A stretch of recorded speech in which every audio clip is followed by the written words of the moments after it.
¿Qué tal? Bienvenidos a Palabras Cruzadas, con varios temas en la agenda, porque nuestro país estamos todos atravesando un momento muy complicado desde el punto de vista económico, social, político también. Vamos a ver si después del anuncio del presidente logran encauzarse las cosas para encontrar ciertos acuerdos básicos. Vamos a hablar de todo un poco. Empezamos con la economía, que es, junto con la inseguridad, dos de las preocupaciones que tenemos más importantes para los argentinos. La economía, antes diría que era la inflación, pero ahora es inflación, recesión y la consecuencia en materia social. Y por otro lado, la inseguridad. Vamos a empezar con la economía. Marcelo Capello es el vicepresidente del Lideral, está a cargo del Lideral y está con nosotros. Gracias por venir, Marcelo, ¿cómo andás? Gracias a ustedes, Fernando, como siempre. Un gusto tenerte y poder preguntarte algunas cuestiones. A ver, en términos generales, ¿qué estás viendo de, no sé si es un plan o un programa o medidas, pero en definitiva la idea que Milei tiene en la cabeza y que desde que llegó está implementando un fuerte ajuste, baja del gasto, buscando bajar la inflación? ¿Qué estás viendo? Tiene un plan, lo que pasa es que él le da mucho más importancia primero a lo que decías recién, de equilibrar las cuentas del Estado para bajar la inflación. Son dos objetivos: equilibrar el Estado para que no se endeude tanto y para que no genere inflación. La otra parte del plan es lo que no se aprobó, el de la ley ómnibus y el decreto, que algunas cosas van quedando y otras no, en función de lo que decide la justicia, el decreto de necesidad y urgencia. Ahí hay partes también de su plan, que es un plan muy liberal, en el sentido de desregular y liberar muchas actividades, privatizar, etc. Entonces tiene un plan, lo que pasa es que está muy concentrado en algunos temas, y además, como no tiene todos los votos en el Congreso, probablemente hay otras cosas que todavía no las hayan enviado como proyectos de ley, pero que las deben estar preparando. En lo que es la repercusión económica, este año la clave es consumo y exportaciones. Exportaciones porque va a haber una cosecha bastante mejor que la del año pasado, por ahí no tan buena como se pensó hace unos meses atrás, y los precios bajaron un poco, pero de todas maneras va a aportar mucho más dólares que el año pasado el sector exportador, el agroindustrial. Eso también va a mejorar la actividad en esos sectores. Pero por el otro lado, la otra variable clave de la economía es el consumo. El consumo está cayendo rápidamente por el ajuste. Por el ajuste del sector público y por la licuación de salarios y jubilaciones que provocó también el salto cambiario, el hecho de actualizar el tipo de cambio que estaba muy atrasado. Eso ha licuado mucho salarios, jubilaciones. Entonces el consumo este año está mal y va a estar mal buena parte del año. Va a compensar un poco el exportador, la agroindustria, pero en el neto es un año recesivo. O sea, lo que quita el consumo no lo va a compensar el sector agroindustrial. En el neto es un año recesivo de caída del PIB, caída de la actividad y del empleo. Ahora, claramente, porque estamos viendo cómo cae el consumo, cae el comercio, cae la actividad industrial, cae la venta en el sector automotor, en el sector de la edificación, de la construcción, cae todo. O sea que pasamos de tener un problema que lo seguimos teniendo, que es la inflación, con la idea de que baje, y empezamos a tener otro problema que es la recesión y no sé si también el desempleo. Típicamente cuando hay un plan antiinflacionario suele aumentar el desempleo y suele haber una recesión. En contados casos se ha dado que no ocurrió eso. Por ejemplo, la convertibilidad logró bajar la inflación sin recesión, pero bueno, por otro motivo que no vale la pena traer ahora. Este es el típico caso donde hay recesión y va a caer el empleo o va a subir el desempleo. Y si se baja realmente la inflación, lo vamos a ir viendo en varios meses. Por ahora, después de subir, lógicamente, después de una fuerte devaluación y de sinceramiento de muchos precios que estaban atados con alambre, con precios cuidados, o por ejemplo la nafta directamente habían dejado de aplicarle el aumento del impuesto a los combustibles que estaba por ley, se tenía que hacer cada 3 meses. Tuvimos esa inflación de 25% en enero, probablemente después fue 25 en diciembre, 20 en enero, Ya se va a anunciar febrero, probablemente pueda estar en torno al 15 o un poco por debajo del 15. Está bajando 5 puntos por mes. Yo creo que hacia el mes siguiente va a disminuir a menor velocidad. Por ejemplo, si fuera 15 en febrero, marzo no va a bajar otros 5 puntos, me parece, pero va a seguir bajando. Puede llegar a un dígito, en el gobierno hablan de abril, pero bueno, puede ser abril, mayo, y después puede seguir bajando. O sea, finalmente se puede llegar a domar la inflación. Pero claro, en estos meses estamos transitando con tasas de inflación que son todavía muy altas, más altas incluso que la mayoría del año pasado. Esta mañana estuve, y ya lo vamos a ver, algunos tramos. Vino acá a nuestros estudios el gobernador Martín Zarzora, estuvimos conversando con él, sobre todo en materia de salario docente y de inseguridad, ya lo vamos a ver, pero en otro aspecto, él volvía a hacer hincapié en la producción. O sea, va a llegar un momento, decía que la inflación se empieza a controlar, pero si no hay un plan productivo, el gobierno no va a tener cómo recaudar los impuestos para seguir con superávit fiscal o con déficit cero. ¿Eso es posible en medio de este plan, de este panorama? Yo creo que ahora en estos meses de ajuste, tipo de cambio y otros, es difícil compensar con ese plan productivo de entrada. En realidad, lo que está ocurriendo ahora tiene un plan productivo, no sé si en el gobierno lo ven así, pero implícitamente, porque es un gran cambio de precios relativos lo que está ocurriendo. O sea, este año es más rentable exportar, es más rentable también sustituir importaciones, o sea, estás más protegido, con un dólar más alto, está más protegido también contra la competencia externa. En el fondo también hay un cambio productivo, ¿no? Que puede ser bueno inclusive a mediano plazo si se lo aprovecha bien y es exitoso. Recordemos, después de la salida de la convertibilidad y de esa gran crisis del 2002, productivamente después era más rentable exportar que antes, era más rentable producir internamente bienes que antes se importaban, con el dólar más alto, y empezó a haber una reactivación de la industria, por sustitución de importaciones, por mayores exportaciones. Después se fue sumando el consumo de a poco. O sea, puede haber efectos productivos, pero a mediano plazo. Primero viene la recesión de la caída en el consumo.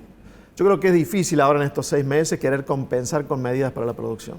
Es como que ahora hay que aguantar y sí después, así como hay que controlar de que si se alcanza el equilibrio fiscal se lo mantenga, también de que haya un plan productivo en términos de un plan exportador, porque por ejemplo el tipo de cambio, dije recién, subió mucho en diciembre, pero ya ahora no está tan alto porque está subiendo solamente 2% por mes, con una inflación de 25, 20, 15. Se va a empezar a trazar en 2 o 3 meses más. Si seguimos subiendo 2% por mes el tipo de cambio, el dólar, el oficial, se va a volver a trazar. Y ya no vamos a tener ese plan productivo exportador porque no va a ser viable. Entonces, primero hay que aguantar. Segundo, puede haber una oportunidad que es la que se desechó en el 2003 en adelante, de tener un país que enfoque mucho más seriamente la exportación y que comience a crecer exportando, que es lo que Argentina necesita, por supuesto, además de bajar la inflación y todo lo demás en materia social que hace falta. Exportar mucho más, si no vamos de crisis en crisis, ya sea crisis por déficit fiscal o crisis porque no tenés dólares, ¿no? Ya sé que bueno, tener la bola de cristal, muchos estamos, creo que todos los argentinos estamos queriendo saber, bueno, si salimos o no salimos, si se baja la inflación o no, si por fin logramos domar la inflación después de 20 años, y si esto va a ser, no sé, en el corto o mediano plazo, en mayo, junio, julio, si hay luz al final del túnel. No te voy a preguntar si esto será posible y cuándo, sino de qué depende o de qué dependería que esto sea exitoso. En esa experiencia del 2002, una fuerte devaluación con Duhalde, después al año siguiente expresidente Kirchner, había quedado una situación parecida de hoy, de salarios muy bajos, $400 o menos en esa oportunidad, una gran recesión, un gran desempleo, mucha pobreza, pero después se empezó a dar vuelta, la economía toca a fondo y empieza a darse vuelta, que es la parte que yo te digo que puede venir una reactivación después por exportaciones, sustitución de importaciones y de a poquito el consumo también. Pero eso demora, A lo mejor en el segundo semestre se empieza a ver alguna mejoría y ya quizás más el año que viene. Ahora, a diferencia de aquella oportunidad, ahora el problema más grave es el hecho de que políticamente hay un poder ejecutivo que tiene muy pocos votos en el Congreso, no tiene gobernadores. ¿Y cómo va a hacer para aprobar leyes que le van a hacer falta para gobernar, como la que ya no pasó la otra vez, que se va a intentar de nuevo ahora, o con algunos componentes de la ley Ómnibus? Por ese lado uno ve las mayores dudas, la gobernabilidad. O sea, lo que le dijo la número 2 del fondo a Milei. El fondo le está recalcando cómo van a hacer con la viabilidad política de lo que quieren hacer. ¿Dónde van a sacar los votos en el Congreso, básicamente? Sería auspicioso entonces el pacto de mayo, lograrlo. Totalmente. Yo creo que el discurso del viernes pasado fue bueno, dentro de las características del presidente y de algunas exageraciones que él tiene, pero que fue bueno. Hay cosas que en Argentina no se han hecho por mucho tiempo y que parece que las van a hacer, y en forma de shock. Pero también el hecho de llamar a ese pacto de mayo fue de decir, bueno, vamos a tratar de negociar de una forma elegante, vamos a llamar a un pacto, a firmar 10 puntos. Porque unos días antes que veíamos que no había más ninguna negociación, se peleaba con los gobernadores. Ahora me parece que él puso sobre la mesa una posibilidad de llegar a acuerdos para que la nación tenga aprobado algunas leyes que le hacen falta y los gobernadores recuperen algunos recursos, como por ejemplo el impuesto a las ganancias, que lo habían prácticamente eliminado en lo que concierne a personas y que le quitó recursos tanto a nación como a provincia. Me parece que ahí puede haber algún acuerdo y eso puede ser auspicioso si permite luego ir sacando otras leyes que van a hacer falta.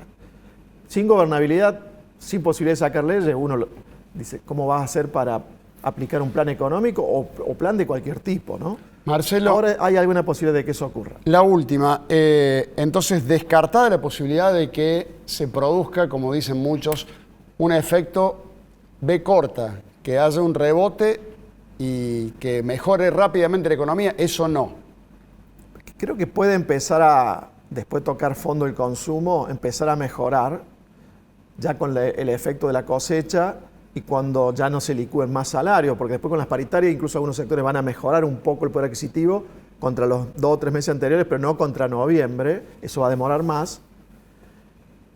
Puede empezar, pero yo no lo veo como una B, la B que lo que es, caes mucho y recuperas casi todo lo que caíste lo recuperas en... No, veo que se va a recuperar más de... No sería tanto ese el problema, pero que dure, aunque no vaya tan rápido, pero que dure, no que después volvamos a chocar. Que dure la recuperación. Que, claro, en serio que no volvamos a chocar el año que viene. En todo caso, sí hay que esperar. Pero sí que empiece a mejorar algo hacia el segundo semestre. Y algo interesante de esta época es que me parece que en la gente, en la sociedad, hay mucha más predisposición a controlar a los gobiernos y a exigirle austeridad a los gobiernos y resultados, pero sobre todo austeridad. Eso es bueno, que la sociedad controle. O sea, la gente está tomando conciencia y está mirando el gasto de los gobiernos. Claro, porque vos en tu casa te fijás, bueno, nos fijamos más los padres que los hijos, bueno, dejaron todas las luces encendidas, bueno, pero apaguemos las luces que no usamos porque se gasta electricidad. Pero cuando se trata del sector público, como no es, parece que no es nuestro, bueno, y meten un montón de empleados públicos y bueno, total. Pero todo eso lo terminamos pagando y a largo plazo ocurre que le terminan licuando las jubilaciones a los que aportaron o le terminás bajando el salario a los que realmente trabajan en el sector público porque hay demasiado empleo público o mucha gente que entró por moratoria a la jubilación. Me parece que en la sociedad se ha producido un cambio que tiene mucho que ver también con que hay cada vez más gente que es cuentapropista. En los últimos 12 años no hubo prácticamente empleo generado por el sector privado asalariado, formal, o sea, alguien en blanco en el sector privado. Todo el empleo que se generó en los últimos 12 años es o sector público o informales, gente que está en negro, o cuentapropistas, monotributistas. Ahora, el monotributista, el informal, no depende mucho del Estado, no recibe mucho beneficio del Estado. Claro.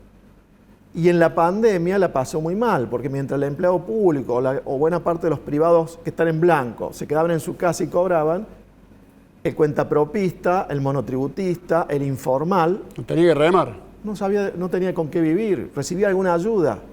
creo que ahí se produjo un clic. Hay cada vez más cuentapropistas y cada vez más informales y encima pasamos por la pandemia y esa gente ahora quiere que el sector público sea austero, que no tenga empleados de más y los que están que trabajen y que no cobre impuestos de más, que sea productivo, que los y ahí viene la parte esta de los políticos, lo que lo aprovechó Milei con el tema de la casta, y que los políticos sean más austeros, haya menos privilegios para la política. Eso es muy bueno, que la sociedad esté reclamando algo que antes no controlaba. Y eso puede ser el diferencial en esta oportunidad. Interesante, para quedarnos también con este concepto que está señalando, que está subrayando y que me parece que sí, hay una toma de conciencia que ojalá perdure en el tiempo para tener más austeridad. Marcelo, muchas gracias por tu tiempo, gracias por venir. A vos, un gusto.